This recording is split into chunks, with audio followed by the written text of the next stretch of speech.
Defiant Bosnian Serbs take more UN peacekeepers hostage. A tragic earthquake may have killed thousands in the Russian Far East. And what happens when courtroom experts prove to be less than expert? From ABC, this is World News Sunday.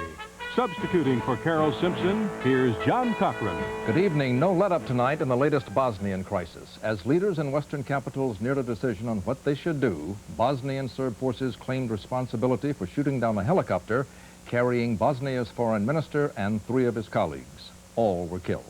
Bosnian Serbs also captured more UN peacekeepers. ABC's Tony Birtley is in Sarajevo. With over 300 UN hostages, the Bosnian Serbs continued to defy the international community today when they took more peacekeepers captive. This time they captured 8 Canadians near Visoko and 30 British soldiers near the enclave of Gorazda. We demand that they're released unconditionally, immediately. Whilst they're being held, they should be treated properly, not held as hostage, not held as human shields, and certainly not threatened with weapons. The Bosnian Serbs have shown no signs of complying with any of those demands. At least 17 peacekeepers continue to be held as human shields around military installations. UN posts have been fired on, and at least 1 peacekeeper has been beaten up by the Serbs. All this provoked the strongest condemnation yet from the UN. All these actions could only be described as acts of terrorism and flagrant violations of the Geneva Conventions. This is nothing new to the Bosnian people. Today in Tuzla, they were paying their respects to the 69 civilians who were killed when the Serbs shelled the so-called safe haven in retaliation for the NATO airstrikes. A few hours before, the Serbs shelled the town again. This time a 60-year-old man was killed, 2 others were wounded. NATO jets were still flying over Bosnia today, but airstrikes have been put on hold until the international community decides the next move. There were unconfirmed reports that anti-aircraft guns opened up on Allied planes over the Serb stronghold of Pale. On the ground in Sarajevo, UN troops were clearly nervous today, and tension is growing. Governments now have the difficult task of breaking this tense impasse, but in Bosnia, the UN is certain that it will be virtually impossible to carry on its operation here without the use of force against the Serbs. Tony Birtley, ABC News, Sarajevo. ABC's John McWethy has learned that the Clinton administration is sending a marine amphibious unit to the Adriatic Sea, probably as a show of force. But U.S. helicopters would also be in position if needed, either in an attempt to rescue hostages or for search and rescue missions if there's an airstrike. Also tonight, diplomats from the U.S. and 4 other countries, Germany, Russia, France, and Britain, are preparing for yet another conference on Bosnia, this one in the Netherlands. And ABC's Garrick Utley will be there. Tonight he is in London, where I assume, Garrick, there is pressure to do something following the capture of more than 30 British soldiers. A lot of pressure indeed, John, but probably not military pressure. The thinking tonight here and also in France and other European capitals is that the best chance of getting these hostages freed is to put pressure on the government of Serbia in Belgrade, headed by President Milosevic, to in turn put pressure on the Bosnian Serbs to have the hostages liberated. He can say simply, look, the airstrikes have been called off. There's no reason to hold these hostages any longer. That, at least, is the only hope tonight. Garrick, just a few days ago, some NATO officials were saying the situation was so critical that something dramatic had to be done. Either it was time to cut and run or to do something really dramatic militarily. What are you hearing now? What we're hearing now is that there may be a shift away from the airstrikes as a military option, which so far have failed because the hostages were taken, and rather having a quick reaction strike force in Bosnia, which would be more heavily armed and able to intervene in such cases so hostages would not be taken. That's an option or a demand that's being made by the French government. It will be made tomorrow in the Netherlands, and the French are saying that if that is not agreed to by the other countries involved, then France has to face the question of withdrawing its troops from Bosnia. Who would be in the quick reaction force? That was not made clear. The French might have troops there. The British obviously have a large contingent, more than 3,000 soldiers in Bosnia. But the important point, it seems to be, is that airstrikes haven't worked. If there's any military muscle to be used there, it'll have to be used on the ground. But again, that can also be a very dangerous and slippery slope. And no one expects American troops to be on the ground. No, that's what you hear from all Europeans. The Americans are not there, and therefore the United States doesn't really have a very powerful voice at the table tomorrow in Holland. Garrick Utley in London. Thanks. Tragedy struck the Russian Far East early today when a major earthquake hit the remote island of Sakhalin, about 1,000 miles north of Tokyo and 4,000 miles east of Moscow, off Russia's Pacific coast. At least 300 fatalities have been confirmed so far, but local authorities say the death toll could reach into the thousands. We have this report from Triona Holden of the BBC. The remoteness of Sakhalin and thick freezing fog are the major problems hampering the rescue operation.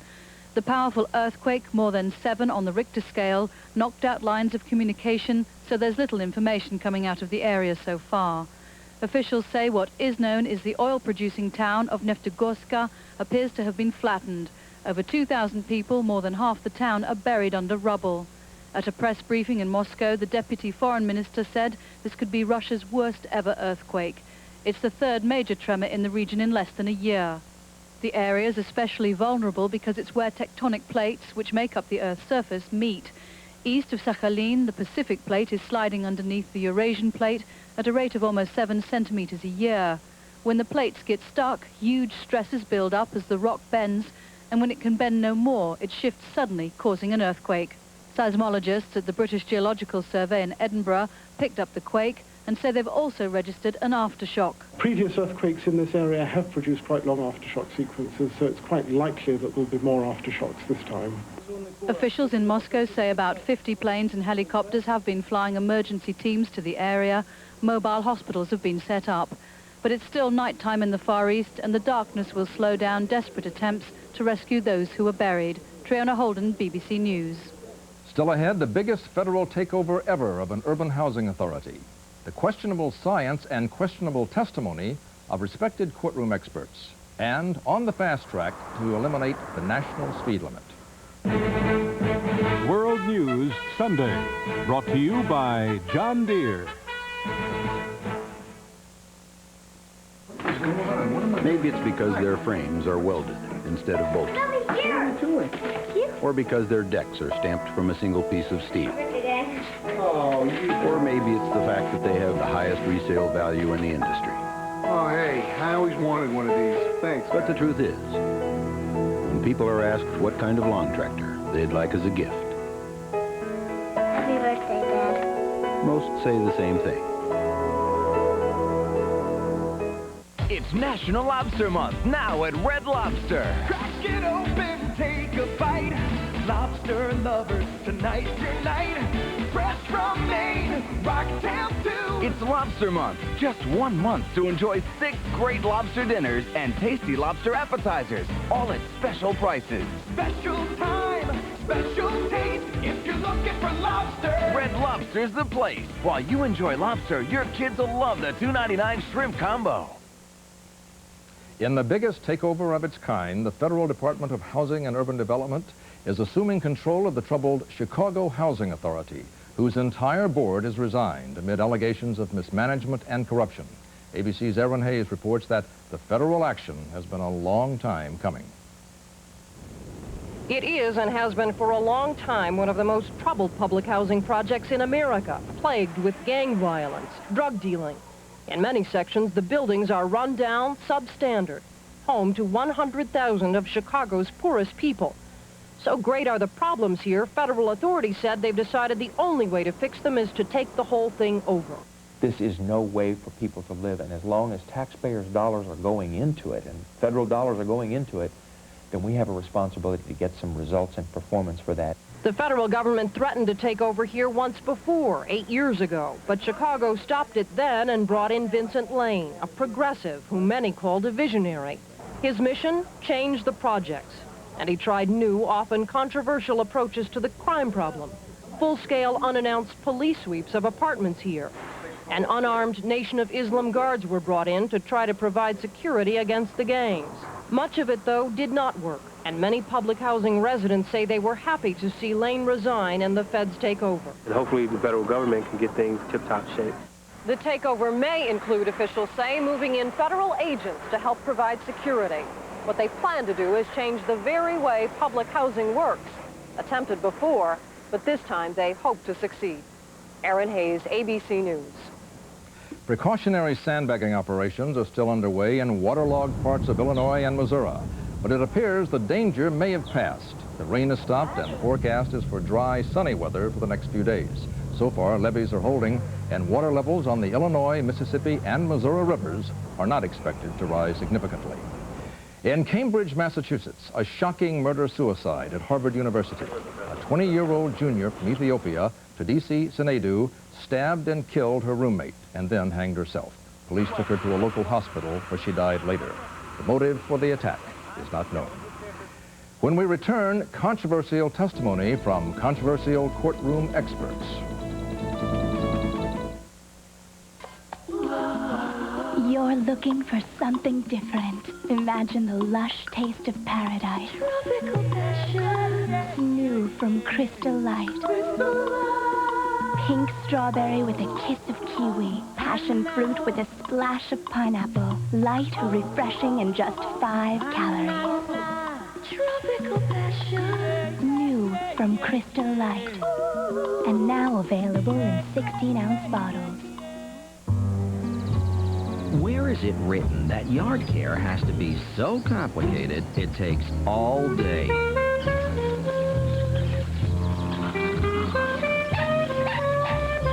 Now there's an easy way out of yard work. It's new Yard Basics. Just point and spray for great results. For the weeds, for the lawn, for the bugs. New Yard Basics from Ortho. The easy way out of yard work. Frank, are you still out there? It happens in the hospital. It happens at home. It's the onset of heartburn. It's an attack of acid indigestion. For these stomach flare-ups, the #1 choice of hospitals is Maalox. Hospitals know that nothing works faster to rush heartburn relief. Now, you know it too. Fast-acting Maalox. Hospitals can count on it for speed, and that's just what you need. Maalox, the first choice for hospitals, the fast choice for home. Hey, where is everybody? They've gone for the Qualidays. Buick Qualidays. For a little while, Buick Quality is on sale. Save on Sporty Regal. And on the American family car, LeSabre. Factory-to-dealer incentives continue on Reliable Century. Where is everybody? Celebrating Buick Quality during Buick Qualidays. Better hurry. A new poll indicates that most Americans think O.J. Simpson is guilty, but fewer are interested in his trial.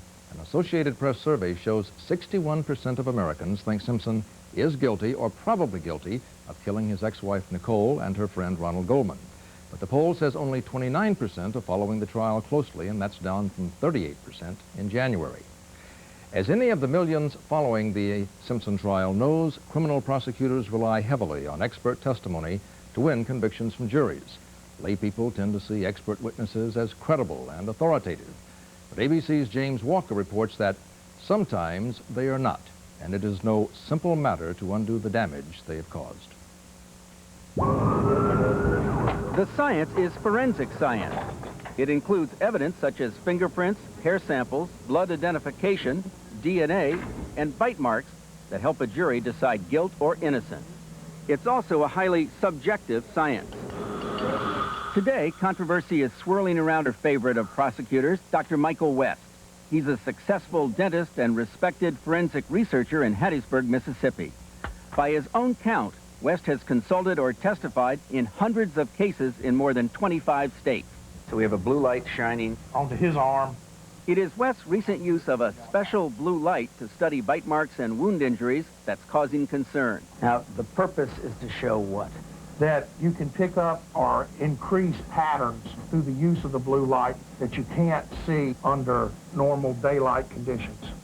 This is the same bite mark under normal light. The blue light, experts agree, reveals more detail. But West claims even more, that his trained eye can see marks and wounds that are actually invisible under regular light. How many murder cases have you used the blue light to tie the defendant to the crime scene? I believe it's been about 5 or 6 cases that have gone to court. Convictions? All convictions, yes. This West phenomenon, as he calls it, helped convict Tony Kecko. Kecko has spent more than 2 years in prison for the 1991 murder of his estranged wife, a murder he says he did not commit. After a year-long investigation, police made no arrests until, that is, prosecutors called in West. His expert testimony, his opinion, was the only evidence that linked Mr. Kecko in any way, shape, or form to the crime scene. West had the body of Louise Kecko exhumed after police showed him photographs of what he said appeared to be suspicious-looking marks on her shoulder and chest. He showed jurors this video of the marks using blue light and told them he believed they were bite marks and that they matched this impression of Tony Kecko's teeth. It was enough to convince the jury. So you were convinced, Right. Dr. West knew what he was talking about, that there was good science there. Yes, sir. Dr. Robert Kirshner, a past board member of the National Association of Medical Examiners, testified for the defense. I looked at the autopsy photographs. I've looked at all the photographs. I don't see a bite mark. And no one else has seen this bite mark. This is equivalent to voodoo science, if you will. It doesn't belong in the courtroom until other scientists agree with them. Louisiana attorney John Holdridge, who fights death penalty convictions, was so outraged by West's claims that he mounted a 2-year crusade to force forensic organizations to investigate West. As a result, the American Academy of Forensic Scientists recommended that West be expelled. He resigned. The American Board of Forensic Odontology suspended him. And I'm appealing those and going to show them where they're wrong. There are a lot of experts out there who are presenting invalid scientific evidence. Who judges are allowing to take the stand. Yes. A recent U.S. Supreme Court ruling called on judges to be better gatekeepers and keep unscientific testimony out of the courtroom. But because forensic science can be so subjective, there are a few guidelines to determine who qualifies as an expert and what evidence is scientifically valid. In the case of Tony Kecko, who was convicted of murder, the same judge that allowed West to testify on his blue light technique recently reversed his decision and granted Kecko a new trial. Yet despite the controversy and professional sanctions against him, West continues to testify. James Walker, ABC News, Plaquemine Parish, Louisiana. When we return, the drive to get rid of 55.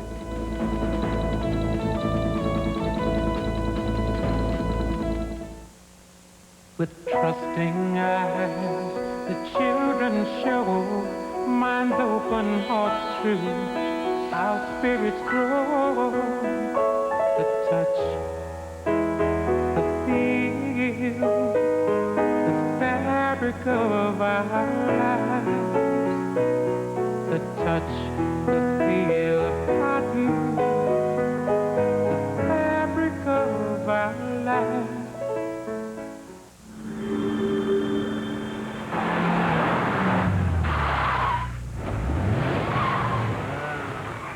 Excuse me, is that A 7-star satin paint that you're holding? Why, yes it is Ace 7-star satin. During Ace Paint Days, this durable one-coat coverage paint is on sale for just $13.97 a gallon. Because Ace makes it, your satisfaction's guaranteed. But you gotta hurry. Ace Paint Days end soon. Need a lift? Nah, I'm waiting for a bus.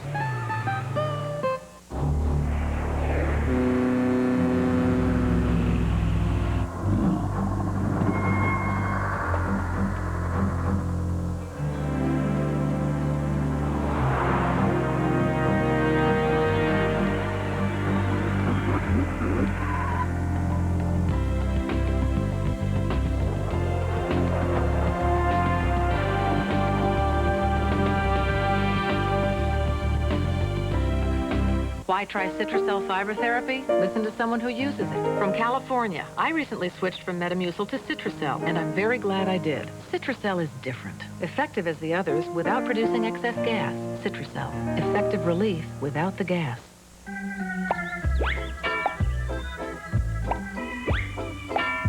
Weeds keep coming back? Then kill the roots with Roundup. No root, no weed, no problem. Roundup.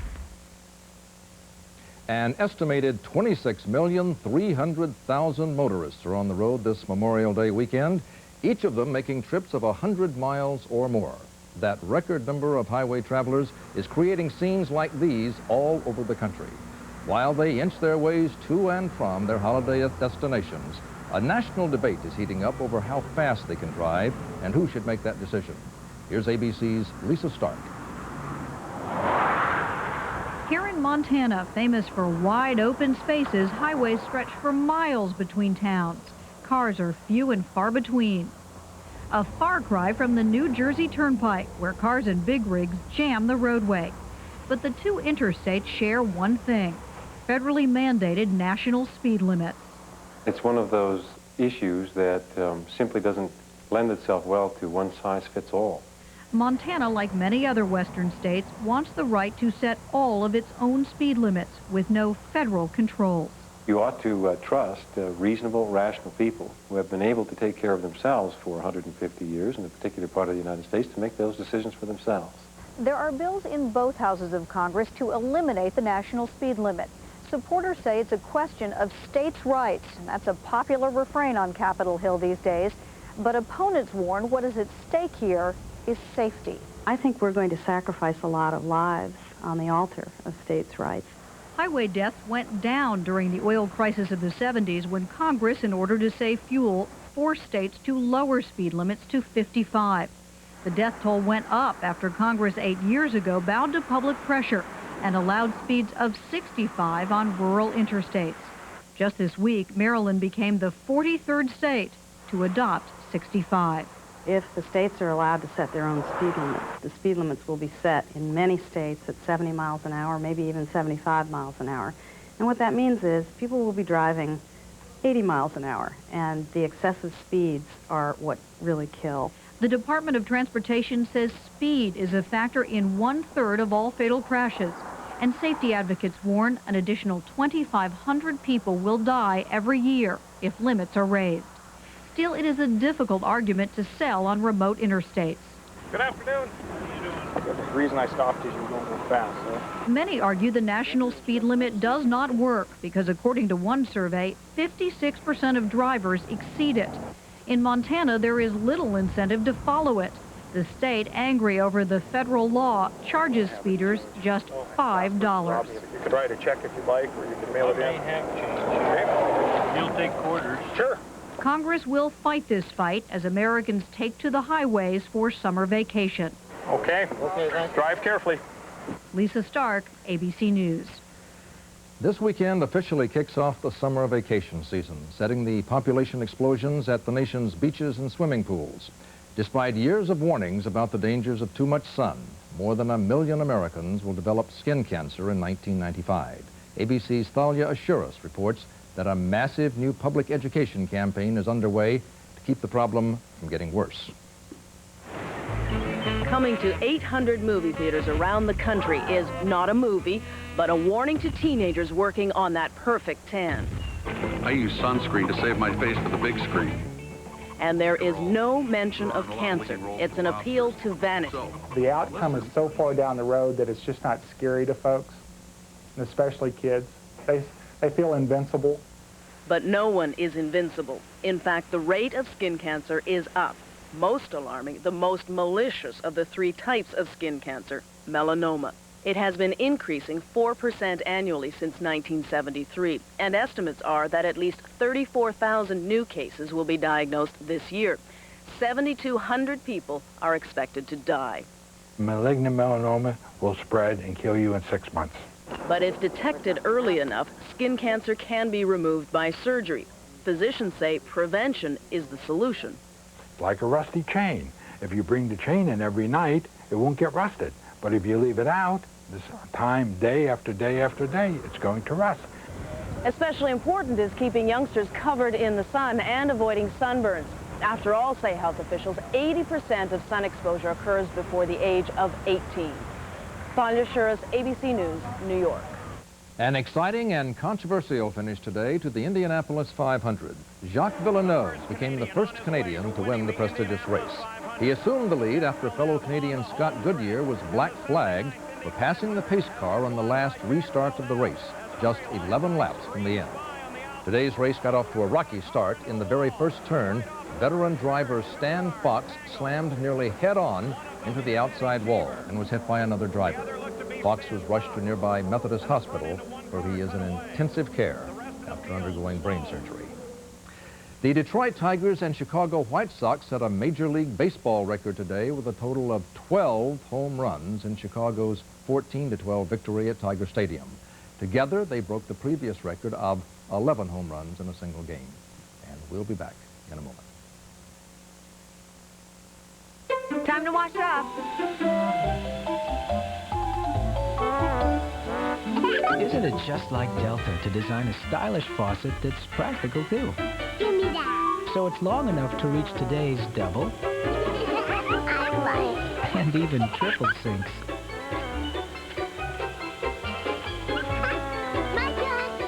Delta, the way water is brought to life. Need a towel? You're looking for something different. Tropical passion. New from Crystal Light. Succulent blends of lush flavors and just 5 calories. New Tropical Passions. Fibercon or Metamucil. Both give you the same predictable regularity, the same natural action of fiber. So what makes Fibercon different? With Fibercon, I get my fiber in 2 caplets. Fibercon, fiber regularity that's easier to take. Tomorrow, Hillary Rodham Clinton shows what's being done at the White House to help protect the environment. Also, Kathy Lee Gifford and Joel Siegel's summer movie preview. I'm Charles Gibson. And I'm Joan London. Start your Memorial Day with Good Morning America. Tomorrow here on ABC. Finally tonight, the media have always been accused of feeding on the troubles of the rich and famous. But these days, some journalists are themselves rich and famous. As ABC's Jeff Greenfield reports, that's added a whole new wrinkle to the familiar feeding frenzy. Critics of the media say we're much too easy on ourselves, that we never treat press people the way we treat politicians or business leaders or anyone else. But when it comes to celebrity journalists, you can throw that idea right out the window. When CBS announced that it was dropping Connie Chung as co-anchor of the evening news, it became the hottest story around. The newspaper headlines were so big they suggested that war had broken out. The tabloids went to town on the alleged backstage battles. And while the other network news shows didn't jump on the story, Dan Rather will resume solo anchor duties. Local news and the syndicated tabloid shows went wild. Dear Connie, perfect timing. Even the Comedy Central cable channel jumped into the act. Now you can come anchor our political coverage. Seriously. Why? Because Dan Rather and Connie Chung are 2 of the best-known personalities in the country. And a story about famous people in conflict, even when they're journalists, is simply irresistible. Or consider ABC's Sam Donaldson, well known for his aggressive journalistic style. His activities as a farmer became a big news story. Sometimes the scrutiny can get very rigorous. George Will, the prominent columnist and ABC News commentator, found himself criticized for opposing proposed tariffs on Japanese autos without revealing that his wife was lobbying on Japan's behalf. And remember when Deborah Norville replaced Jane Pauley on NBC's Today Show? Her rapid rise and fall was chronicled with the same glee the press brings to the troubles of any other celebrity. Decades ago, journalists were known as ink-stained wretches. They were mostly underpaid and unknown. But with television came a whole new crop of celebrity journalists.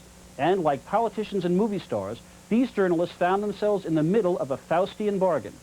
Fame and fortune in return for public delight in your troubles. I'm Jeff Greenfield. And that's World News Sunday. Tomorrow, watch ABC's World News Tonight with Peter Jennings. I'm John Cochran. For all of us here at ABC News, good night.